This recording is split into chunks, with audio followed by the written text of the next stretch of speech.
दोस्तों एक बार फिर हम हाजिर हैं आपको बताने के लिए कि इस वक्त ताज़ा सूरत हाल क्या है। मैं हूं विशाल और हमारे साथ ही हमारे साथी अबू हुरैरा। और जो जंग की ताज़ा सूरत हाल है वो हर पल ऐसा लग रहा है कि बदलती जा रही है। हालांकि आपको याद होगा जब डोनाल्ड ट्रंप ने जंग से पहले कि जो उनके बयानात को आप अगर जहन में लाएं तो उनका ये कहना था कि 24 घंटे काफ़ी हैं, 24 घंटे काफ़ी है और ईरान को हम सबक सिखा देंगे। लेकिन आप देखें 24 घंटे तो छोड़े, आप कितने दिन गुजर गए, 19 दिन गिर लें या 20 दिन गिर लें और ये जंग अभी लगातार जारी है। सबसे बड़ी बात यह है कि जंग कब खत्म होगी इसके कोई आसार नज़र नहीं आ रहे हैं। और इस जंग को अगर हम मरहलावार देखें तो जिस तरह से स्टेट ऑफ हॉर्मुज़ से पहले और स्टेट ऑफ हॉर्मुज़ के बाद अब ये जंग जो है ऐसा लग रहा है कि पूरी दुनिया में कहीं ना कहीं ये अपना असर दिखा रहा है। और इसलिए अब बहुत ज़्यादा दबाव अमेरिका पर भी है कि वो आखिर आगे क्या कदम उठाए, जो कि ईरान का यही कहना है कि जंग की शुरुआत हमने नहीं की थी, हम तो इसे ख़त्म करेंगे, क्योंकि शुरुआत हमने नहीं की। बहरहाल से बातचीत करते हैं। अबू हुरैरा, हम लोग लगातार नज़र रखे हुए हैं इसके डेवलपमेंट्स पर कि जंग को लेकर के क्या सूरत हाल बन रही है जी। और मैं बस पहले ये जानना चाहूँगा कि ताज़ा सूरत हाल क्या है, हमने क्या अभी देखा, क्या अब जाना है। बिल्कुल विशाल, बहुत शुक्रिया। देखिए, सबसे पहले जो हमारे नाज़रीन हमारे साथ जुड़े हैं उनको सबसे पहले इस वक्त की जो बड़ी खबर है आपको बता दें कि रात भर मिडिल ईस्ट पर हमले होते रहे और इसके अलावा तल अवीव और इजराइल के अलग अलग शहरों पर ईरान की तरफ से ड्रोन और मिसाइल अटैक होते रहे। इस बीच बड़ी खबर कतर और सऊदी अरब से आ रही है, जहाँ पर जो गैस प्लांट और रिफाइनरी है वहाँ पर ड्रोन हमले ईरान ने किए हैं। इस वक्त की सबसे बड़ी खबर अपने नाज़रीन के साथ साझा कर दें कि कतर में और सऊदी अरब में एक बार फिर से हमले ईरान की तरफ से किए गए। ये ताज़ा हमले हैं जो कतर और सऊदी अरब पर ईरान की तरफ से किए गए। इसके अलावा अगर मिडिल ईस्ट में दूसरे और इलाकों की बात करें तो वहाँ पर आज इस तरह के हमले नहीं हुए, लेकिन अगर तल अवीव की बात करें या इजराइल में दूसरे शहरों की बात करें तो लगातार वहाँ पर ख़तरे के सायरन विशाल बज रहे हैं। लगातार लोगों में दहशत है, लोगों में खौफ है, एक अफरा तफरी का माहौल पूरे इजराइल में देखा जा रहा है, क्योंकि अब ईरान जिस तरह से हमले इजराइल पर विशाल कर रहा है, इजराइल के अंदर कोई जगह महफूज नहीं है। हर जगह तकरीबन ईरान के ड्रोन एक तरह से टारगेट कर रहे हैं और ईरान के टारगेट पर अब पूरा इजराइल एक तरह से आ चुका है। और विशाल, यहाँ पर यह भी जोड़ना चाहूँगा, जिस तरह से हमने अपने नाजरीन को बताया था कि अब पूरी शिद्दत के साथ, पूरी ताकत के साथ ईरान इस जंग को लड़ रहा है। सिर्फ ड्रोन नहीं बल्कि लेटेस्ट जो मिसाइल हैं उनका इस्तेमाल भी अब ईरान कर रहा है। चाहे यहाँ पर बैलिस्टिक मिसाइल की बात करें या इसी तरह से हाइपरसोनिक मिसाइल की बात करें, तो लेटेस्ट हथियार के साथ अब ईरान एक तरह से मैदान में उतर आया है। और शुरुआती तौर पर यही जानकारी इस वक्त निकल कर आ रही है कि कई बड़े हमले ईरान की तरफ से किए गए हैं। यानी ईरान कहीं भी अभी पीछे हटकर ये कहा जाए या फिर ये कहा जाए कि कहीं पर कमज़ोर नहीं नज़र आ रहा है 20 दिन की जंग के बाद भी या 19 दिन की जंग जिस तरह से अभी तक हुई है। बिल्कुल। तो अबू हुरैरा, देखिए ये तो इसमें दो राय नहीं, जैसे मैंने पहले कहा कि ईरान का ये कहना था कि हमला चूंकि हमने शुरू नहीं किया और जब हमला हमने शुरू नहीं किया, ये जंग हम पर थोपी गई है, तो अब ये जंग खत्म कब होगी और कैसे होगी उसका फैसला हम करेंगे।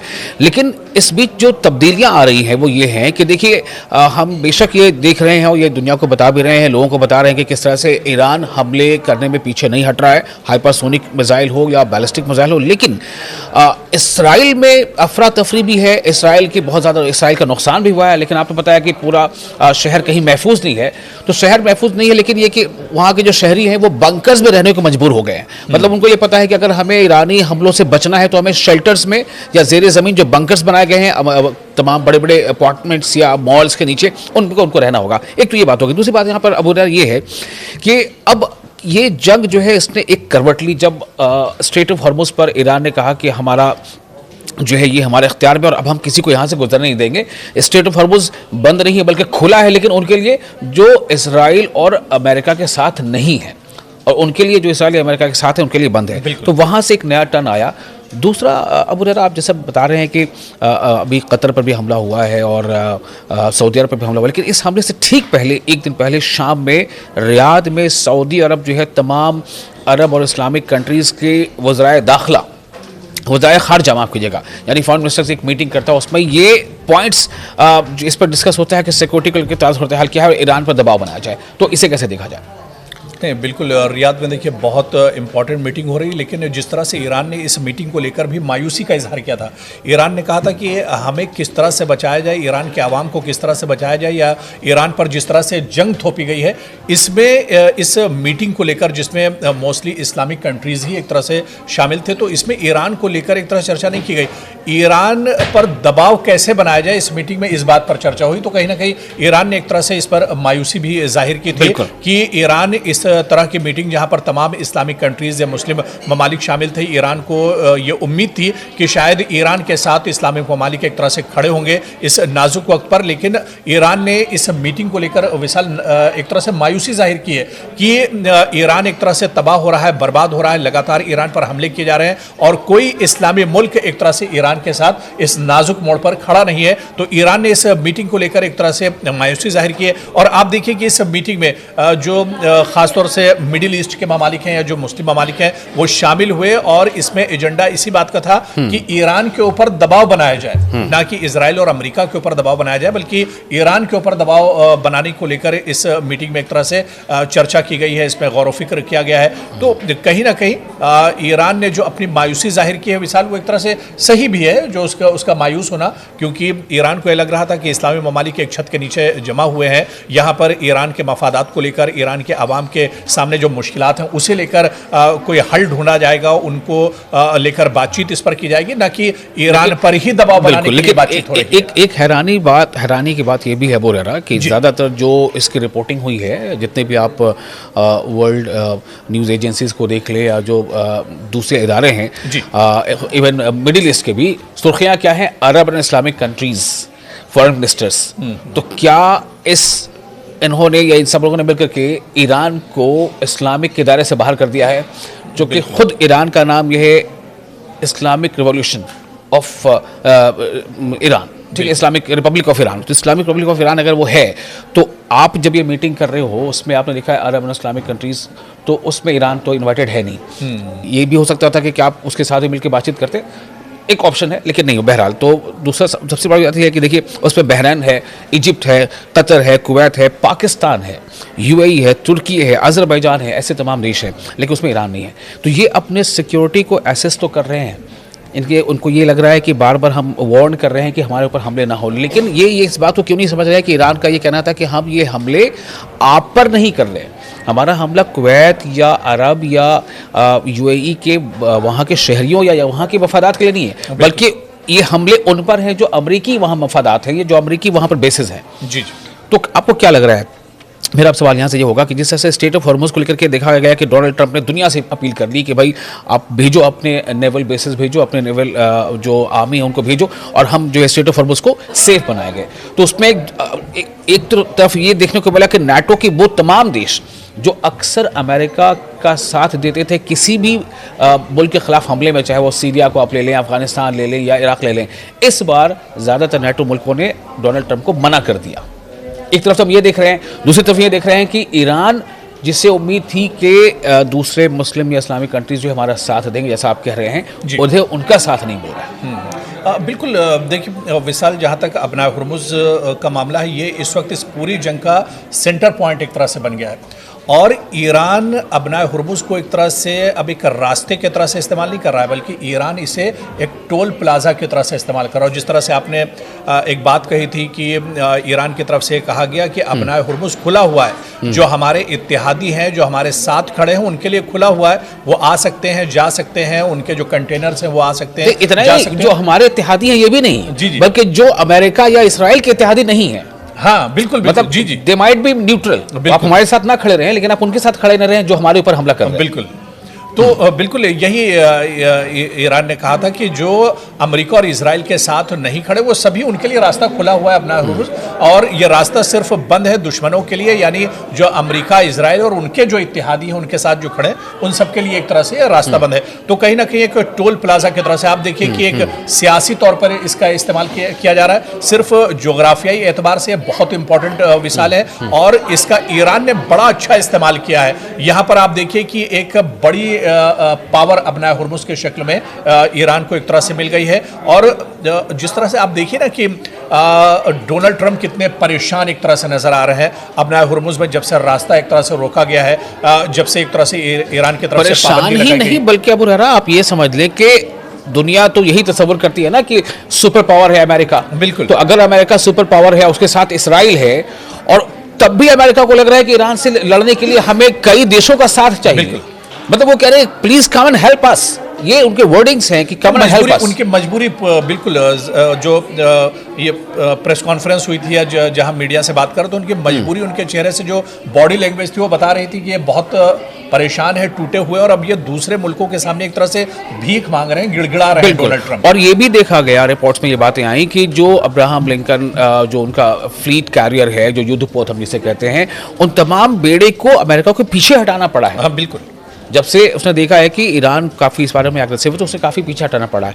मेरा सवाल अब यहाँ पर यह है कि देखिए, अभी हमने कहा कि बड़ा हमला, बड़ी कामयाबी, लेकिन इसमें भी दो राय नहीं है कि ईरान के कुछ बड़े जो कायद हैं, टॉप लीडर्स, उनका जो है उनका खात्मा हो चुका, शहीद कर दिए गए। ठीक है, उन्हें शहीद कर दिया गया। आप आयतुल्लाह अली खामनेई से लेकर के उस वक्त में जितने भी गए थे उनके साथ, तकरीबन जो आदाद शुमार आते हैं वो अभी तो मुकम्मल नहीं आए, कहीं 20 का आंकड़ा आता है, कहीं 25 का, कहीं 30 का, कि इतने लोग थे उनके साथ। लेकिन अब सवाल ये पैदा होता है कि अभी देखिए हालिया जो एक ईरान को बहुत बड़ा कह सकते हैं कि नुकसान है, अली लारीजानी के शक्ल में, जो नेशनल सुप्रीम सिक्योरिटी काउंसिल के वो सेक्रेटरी थे, तो ये नुकसान ईरान को सहना पड़ा है। उनके जो सिक्योरिटी चीफ जो है उनके बीच नहीं रहे, लेकिन इन सब के बीच ईरान बार बार ये कह रहा है कि हम इसका बदला लेंगे।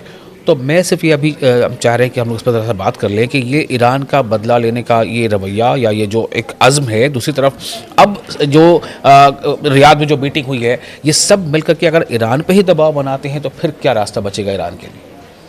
देखिए विशाल, जहाँ तक रास्ते की बात है, ये ऑप्शन की बात है, तो ईरान दरअसल इसी वजह से इतनी मजबूती से लड़ रहा है कि ईरान के सामने करो या मरो वाली सूरत हाल एक तरह से है, डू और डाई वाली उसके सामने एक तरह से सूरत हाल है। क्योंकि पूरी दुनिया इस वक्त आप देखिए, अमेरिका और इजराइल तो उसके अगेंस्ट है ही है, लेकिन जो खलीज के जो ममालिक थे और या गल्फ़ के जो ममालिक थे, मशरिक़ वस्ता के जो ममालिक, वो भी अब कहीं नज़र नहीं आ रहे हैं। आप अगर देख लिए लबनान को छोड़ दीजिए, और इसके अलावा जो प्रॉक्सी और छोटे मोटे जो उसके साझेदार हैं, जो इत्तेहादी हैं ईरान के, वो दरअसल इस जंग में बाकी कोई नज़र नहीं आ रहा है। पूरी आप उठाकर देखिए जब से जंग शुरू हुई। लेकिन ईरान के लिए ये मदद किसी बहुत बड़ी मदद से कम नहीं है कि नाटो के देश ने अमेरिका का साथ देने से मना कर दिया। बिल्कुल, ये ईरान के लिए कहीं ना कहीं एक बहुत बड़ी मदद ही है, इसको माना जाएगा, है ना? बिल्कुल। सवाल सिर्फ इधर है कि ये जो ममालिक हैं, Saudi Arab, Qatar, UAE, Bahrain, Jordan, Kuwait, इनका क्या रवैया होगा?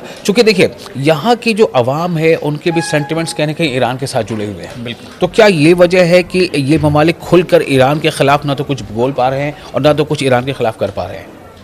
और क्या लग रहा है कि इस मीटिंग के बाद, चूंकि देखिए मैं आपको दो अहम बात बताता हूँ जो मीटिंग में हुई है, उसमें से खासतौर से जो तुर्की का जो स्टैंड रहा है इस मीटिंग में, तुर्की का ये कहना है कि तुर्की चाहता है कि ये तमाम जो भी सिक्योरिटी को लेकर के जो हम जायज़ा कर रहे हैं, इस पर जो भी मसाइल उनको हम मिलजुल कर और बातचीत करके इसको निपटाएं। ये तुर्की का स्टैंड है, जो तुर्की के वज़ीर ख़ारजा वहाँ शामिल हुए थे इस बैठक में रियाद में। सऊदी का कहना है कि हम जो है इस पर गौर कर रहे हैं, अगर ज़रूरत पड़ी तो हम वक्त आने पर हम रिटेलिएट भी कर सकते हैं, मतलब जवाब भी दे सकते हैं। तो उसमें एक एंगल उभरा ये जुड़ रहा है कि सऊदी का तो पैक्ट पाकिस्तान के साथ है, तो क्या फिर अगर सऊदी ईरान पर हमला करता है तो क्या पाकिस्तान भी हमला करेगा? नहीं, देखिए इस तरह के तो जाहिर सी बात है, बहुत से सवाल हैं, और ये सूरत हाल अब जिस तरह से बन रही है, बड़ी पेचीदा सूरत हाल विशाल अब बनती जा रही है। आप देखिए कि जहाँ पर इजराइल और अमेरिका के अलावा जिन देशों से ईरान को उम्मीद थी, वो भी अब उसके साथ एक तरह से नहीं खड़े हैं। कहीं ना कहीं अब जो मशरिक़ वस्ता में जो सूरत हाल बनती जा रही है वो बहुत पेचीदा हो गई। इधर आप हालिया दिनों देखिए जिस तरह से अफ़गानिस्तान और पाकिस्तान के दरमियान जिस तरह से तनाव और कशीदगी काफ़ी ज़्यादा बढ़ गई है।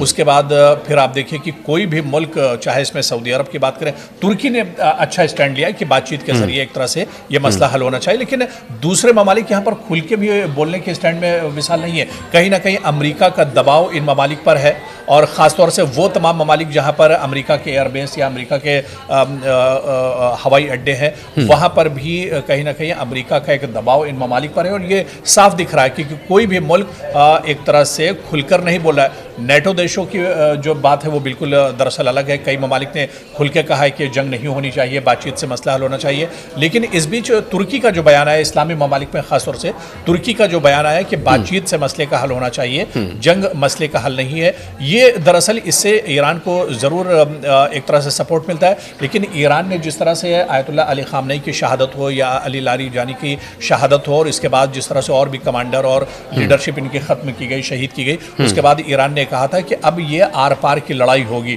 तो जो आपका सवाल है ये बहुत इंपॉर्टेंट है कि अब इसमें आगे होगा क्या, ये लड़ाई आखिर रुकेगी कहाँ? क्योंकि आप 18 और 19 दिन की जंग को उठाकर देखिए, हर रोज़ कहीं ना कहीं ये इस जंग में शिद्दत आती जा रही है। ये जंग का दायरा एक तरह से बढ़ता जा रहा है और ये जंग अब सिर्फ मशरिक़ वस्ता तक महदूद नहीं है, बल्कि इसके असरात अब पूरी दुनिया पर विशाल एक तरह से नजर आ रहे हैं। बिल्कुल। अब आपको ये भी बताना चाहेंगे अपने नाज़रीन को, चूँकि हम लोग लगातार इस नज़र बनाए हुए हैं और हम लोग अपने तौर पे पूरी कोशिश कर रहे हैं कि आपको हम बाखबर भी करें और जो सही सूरत हाल है उससे हम वाकिफ़ कराएं। ये बता दें कि एक बड़ी अहम खबर है अबू हुरैरा, US intelligence chief admits that Iran made no effort to rebuild nuclear programme after 12-day war. जो 2025 में 12 दिनों की जंग हुई थी, उस जंग के बाद ये यूएस के इंटेलिजेंस चीफ हैं तुलसी गबार्ड, उनका ये कहना है कि उस जंग के बाद से ईरान ने न्यूक्लियर फ्यूजन के अमल में कोई कदम आगे नहीं बढ़ाया, यानी बिल्कुल उसे रोके रखा। तो आप देखिएगा इस तरह से, इसीलिए ईरान बार बार ये कह रहा है कि अनप्रोवोक्ड ये हम पर अटैक किया गया, हमने ऐसा कोई कदम नहीं उठाया है कि हम पर हमला किया जाता या हम अटैक किया है। अब आप सोचें कि डोनाल्ड ट्रंप या अमेरिका ने अगर हमला किया तो क्योंकि इसीलिए ये देखा जा रहा है कि अमेरिका की जो ज़्यादातर सेनेटर्स हैं या इवन अभी आपको याद होगा कि बहुत एक जो एंटी टेररिज्म स्क्वाड में एक बहुत बड़ा नाम था, खास मुशीद, ठीक है, उन्होंने भी इस्तीफा दे दिया बल्कि अपने इस काम से, इसलिए कि ईरान पे ये अटैक सही नहीं है। तो ये जो परतें अब खुल रही हैं, इसलिए पता चल रहा है कि कहीं ना कहीं इसराइल की ही ये तमाम कोशिश थी, जैसा उन लोगों का इल्ज़ाम है कि इसराइल ने अमेरिका को जंग में घसीटा है। तो क्या अबू हुरैरा ऐसा लग रहा है कि इसराइल ने अमेरिका को जंग में शामिल करके ईरान के ख़िलाफ़ एक कामयाबी अगर हासिल कर ली है, तो क्या इसराइल ये भी कामयाबी हासिल कर लेगा कि वो ये चाहता है कि जो मिडिल ईस्ट के तमाम देश हैं वो आपस में उलझ जाएं, वो सब ईरान के ख़िलाफ़ हो जाएं? चूँकि शुरुआती दौर से ही ईरान ये कह रहा है कि हमने रिफाइनरी या फिर ड्रोन से अटैक नहीं किया, बल्कि हमारे जैसे इस कॉपी जिसका नाम ल्यूकास से दूसरे ड्रोन्स हैं, इसराइल ने ये काम किया है ताकि ईरान के खिलाफ भड़काया जाए। नहीं, बिल्कुल। देखिए, कहीं ना कहीं इस जंग के पीछे अमेरिका का कोई बहुत बड़ा मफाद विशाल नहीं नज़र आता, लेकिन इस जंग में जिस तरह से एक्सपर्ट्स या माहिरीन को जिस तरह हम सुनते रहते हैं और उनका ये मानना है कि इजराइल दरअसल अपना मफाद यहाँ पर ईरान के ज़रिए से हासिल करना चाहता है। और जो इससे पहले हम लोगों ने बातचीत की थी, ग्रेटर इसराइल पर हम लोगों ने बातचीत की थी कि दरअसल इस जंग का पूरा मकसद मशरिक़ वस्ता में ग्रेटर इसराइल कहीं ना कहीं पीछे एक बड़ा मकसद है और इसी वजह से ईरान एक बड़ा रोड़ा है इजराइल के बनने में। इसी वजह से इजराइल ये चाह रहा था कि अमेरिका, और आप देखिए ये कई इस तरह की बातें निकलकर सामने आई कि बहुत पहले से इजराइल ये चाह रहा था कि ईरान को एक तरह से ख़त्म किया जाए, लेकिन इस तरह की सरकारें ईरान में नहीं आई या इस तरह के जो सुदूर वहाँ पर हुए प्रेसिडेंट जो नहीं आए जो इसके बहकावे में आ सकते। डोनाल्ड ट्रंप मतलब इस तरह से थे जो एक तरह से उसके बहकावे में आ गए और ये जंग का सिलसिला उनकी वजहों में से एक वजह वो एप्स्टाइन फाइल का भी बिल्कुल बताया जा रहा है कि एप्स्टाइन फाइल का भी कहीं ना कहीं दबाव है डोनाल्ड ट्रंप पर, और ऐसी रिपोर्ट सामने आ रही हैं। इस पर हम बातचीत कर रहे थे, तो ये बातचीत जारी रहेगी। और ये हमने आपको बताया कि जो ताज़ा सूरत हाल है वो यही है कि 28 फरवरी 2026 में अमेरिका और इसराइल ने पहला अटैक किया था ईरान पर। उस बड़े शदीद हमले का नतीजा था कि ईरान के जो रहबर आला आयतुल्ला अली ख़ामनेई वो शहीद हो गए थे, उनके साथ कई और उनके रफ़क़ा काबिनी वज़ीर भी शहीद हुए थे। लेकिन उसके बाद ईरान झुका नहीं, ईरान ने अपने कदम पीछे नहीं हटाया, ईरान डट कर मुकाबला कर रहा है, अब भी कर रहा है। इसराइल में ईरान ने ज़बरदस्त तबाही मचाई जैसा भी अबू हुरैरा ने बताया है, लेकिन हाँ ईरान को भी नुकसान उठाना पड़ रहा है। अब सबसे बड़ा सवाल यहाँ पर यह आ खड़ा हुआ है कि जो ईरान कहता आ रहा था कि अगर हम पर हमले होते रहेंगे तो हम अमेरिका और इसराइल के तमाम बेसेस और उनके मफादात को नुकसान पहुंचाएंगे, चाहे वो किसी भी देश में हो मिडिल ईस्ट में, उन पर ईरान हमले कर ही रहा है। इसी बीच एक बड़ा हमला जो है वो हो जाता है ईरान के सबसे बड़े ऑयल रिफाइनरी पर, जिसका नाम है साउथ पार्थ। उस पे जो होता है हमला, उसके बाद ईरान जो है वो एक तरह से समझिए कि बौखलाहट का शिकार हो जाता है, और ईरान ने ये तुरंत वार्निंग दी कि हम तमाम ऐसे एयर बेसिस के साथ साथ रिफाइनरीज जिसमें अमेरिका की शराकतदारी है, चाहे वो सऊदी अरब में हो, कतर में हो, चाहे वो यूएई में हो, उस पर हमला करेंगे, और हमला कर भी दिया है। इसी हमले से ऐन कबल रियाद में, सऊदी अरब के रियाद में तमाम मुस्लिम या अरब मुल्कों के वज़ीर ख़ारजा की मीटिंग होती है, उसमें ईरान को शामिल नहीं किया जाता, याद रखिएगा। और उस मीटिंग में यह तय होता है कि हम अपने सिक्योरिटी का जायजा ले रहे हैं, ज़रूरत पड़ी तो सऊदी अरब का कहना है कि हम ज़रूरत पड़ी तो हम ईरान पर हमले भी कर सकते हैं। तो क्या सऊदी अरब ईरान पर हमला करेगा, सबसे बड़ा सवाल। और अगर सऊदी अरब ईरान पर हमला करता है, अगर मैं कह रहा हूं, तो क्या उसके हमले के साथ पाकिस्तान भी सऊदी अरब का साथ देगा, और क्या पाकिस्तान भी ईरान पर हमला करेगा, जो कि पाकिस्तान और सऊदी अरब का आपस में डिफेंस पैक्ट है। ऐसे कई सवाल हैं जिसके लिए हमें मजीद और इंतजार करना पड़ेगा। हालात पर हमारी नज़र बनी रहेगी। आप भी न्यूज़ 18 के इस सोशल मीडिया प्लेटफॉर्म पर नज़र बनाए रखिए। हमें और अबू हुरैरा को दें इजाज़त। आदाब।